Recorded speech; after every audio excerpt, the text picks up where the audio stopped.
TB મુક્ત ભારત અંતર્ગત જાફરાબાદમાં પ્રશંસનીય કામગીરી. જાફરાબાદ તાલુકાના તમામ ટીબી દર્દીઓને દર મહિને અપાશે પોષણયુક્ત આહાર કીટ.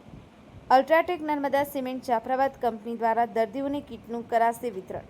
જિલ્લા ક્ષય અધિકારી ડોક્ટર કુરેશી અને ટીએચઓ ડોક્ટર ટાકના માર્ગદર્શન હેઠળ કાર્યક્રમ યોજાયો.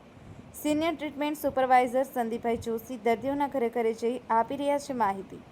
ટીબી રોગ નાબૂદી અને જનજાગૃતિ માટે આરોગ્ય વિભાગ દ્વારા ભારે જહેમત. Mahadev Times News Amreli. મારું નામ સંદીપભાઈ Joshi, senior treatment supervisor, Jafrabad તાલુકો.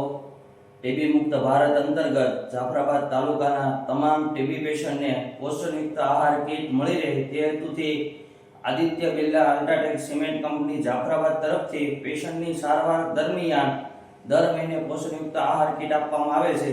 ટીબી રોગ દવાની સાથે સાથે ન્યુટ્રિશન પણ ખૂબ જ મહત્વનો ભાગ ભજવે છે. જે Aditya company Narmada UltraTech cement Jafrabad દરેક ટીબી પેશન્ટને દત્તક લીધેલ છે અને 6 મહિના સુધી દરેક પેશન્ટને દર મહિને સમયસર કીટ મળી રહે તે માટે પૂરતો સાથ સહકાર આપવામાં આવે છે.